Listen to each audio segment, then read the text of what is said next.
weren't as advanced in the 80s, these scenes had to be shot for real. They've had movie sets on fire, been face to face with a real king cobra, and Harrison Ford has been injured a lot, including in the last film. Kids, don't try this at home. It's really best left for professionals, like us. Here's how Indy's adventures were brought to life in every movie. Welcome to Explained. Let's start with the first film, Raiders of the Lost Ark. From being chased by a boulder to having thousands of snakes on set, things got pretty wild on the set of Raiders of the Lost Ark. Indy brought out the daredevil and Harrison Ford, who did most of the stunts himself. To add a unique stamp to Indy's fighting style, he learned to use a 10-foot-long bullwhip.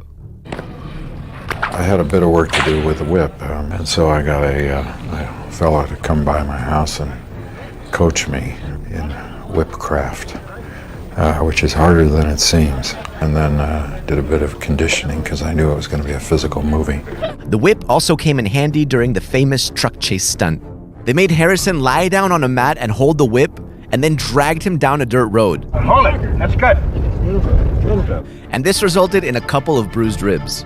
I'm sure it's not dangerous. See, if it was dangerous, they would have waited till we got more of the movie done. Stunt veteran Gary Powell, who's worked on Indiana Jones, tells us what it takes for an actor to pull off a stunt like this. Just dragging him behind, he could have easily, rolled and hurt his shoulder or something like that. Having, the carpet, say, underneath him certainly helped. He may have had like a chest protector there, to help him. I would imagine there might have been a quick release on the rope, so if there was a problem, they could release him straight away. Even if, it would have been a dusty road, so I'm sure they would have graded it, but it would have still been like a few bumps. So if you're doing, whatever speed they was doing, 25, 30, 35 mile an hour, and you're bumping a little bit at that speed, it's like someone punching you in the chest. Things heated up in the bar fight scene where most of the movie set was on fire. And while they had the fire under control, the set got a lot hotter than expected.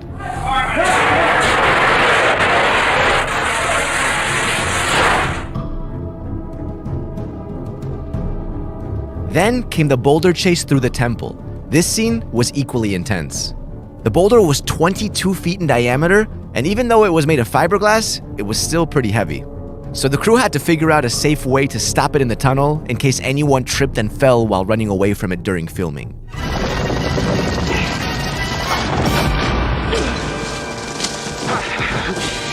The worst injury Harrison had while filming was a ligament tear in his leg during the Nazi plane fight. At a certain point, I slipped and fell, and the wheels rode up onto my knee, which resulted in me tearing the arterial cruciate ligament in my left leg in the middle of Tunisia. So rather than submit to any local medical care, we just wrapped it up and put ice on it. Next is the second film, The Temple of Doom.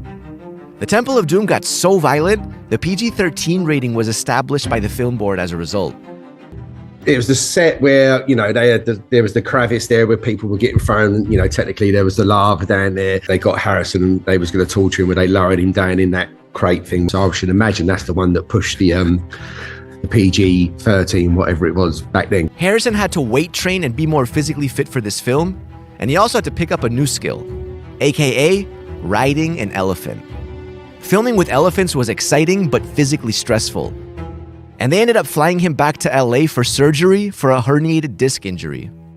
One of the most terrifying stunts in the Temple of Doom was the fight on the rope bridge. They built a real bridge and suspended it 300 feet above a river at a dam in Sri Lanka. Spielberg was too afraid to cross it. Harrison, on the other hand, ran straight across to get over his fear.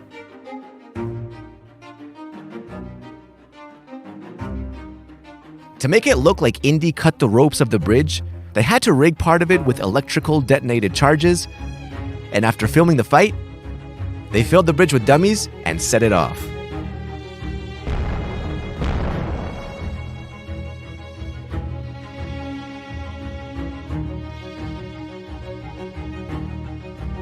The third film is The Last Crusade. This movie had more chase sequences than any other film, and one of them was the high-speed boat chase in Venice. This boat chase was challenging for actress Alison Doody, who didn't know how to drive a boat in the first place. The chase ends with the boat getting chopped up, and to make it look real, they took part of a ship, attached real propellers to it, and placed it on a 15-foot deep pond. Then they built a longer boat, mounted it on an underwater track, and had a winch pull it towards the propeller. Where is he?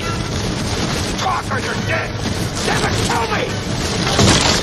Last of all was the tank chase. Since they couldn't get a real one, they built their own. This thing was made of steel and weighed a solid 28 tons. That's as heavy as 28 Liberty Bells. They also had a second tank made of aluminum. This one was mounted on a filming unit and pulled around, and its wheels were made from foam so it wouldn't take Harrison's face off during close-ups in the fight. Let's move on to the fourth film, Kingdom of the Crystal Skull. This movie came out almost 19 years after the previous film, and by then, technology had evolved, which meant shooting stunts were a lot safer. And this brought out the Daredevil and Harrison Ford even more. Flying wires were used a lot in this warehouse chase scene. We had a massive warehouse there where we set up all that as if it was the archives and all that.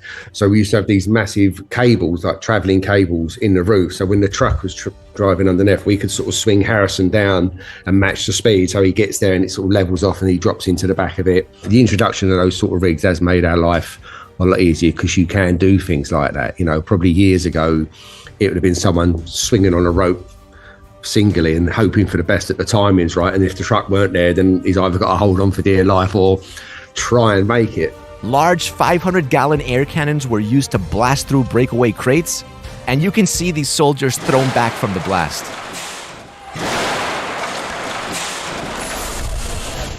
Fight scenes were also a lot more physical, and Harrison's skills with the whip had gotten better. And despite being much older, there was nothing Harrison couldn't do.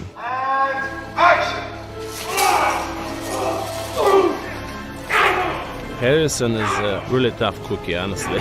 You know, I'm not surprised anymore, but I was in the beginning, how he can handle it and how he doing it, and you know, all those fights, you know, he takes so well. He goes, "What are you doing?" Igor, you punch like a girl. Go ahead. So I deliver. Trust me, I deliver. Really, I was there, but he's tough. The toughest scene to film in this movie was Indy exploring the lost city of Akator. In it is the disappearing spiral staircase scene, which was hard to film. The cast had to run down the steps before they disappeared, and this was pretty scary despite being in a harness. Fast forward another 15 years, and we have The Dial of Destiny. This movie is set to be Indy's last adventure, and probably the last time we'll see Harrison Ford play the role. I've been looking for this all my life. Despite being 80, Harrison insisted on putting on Indy's hat one last time. The best piece of technology we've seen is the de-aging process that makes Harrison look decades younger. Basically, they digitally mined his facial features from all his Indy movies over the years, then they made Harrison act out the scene with CGI markers on his face, and then with some VFX magic, they made him look younger. At this point, he obviously has a stuntman doing most of the heavy stunt work, but Harrison still managed to get a piece of the action. He even got a shoulder injury in the process.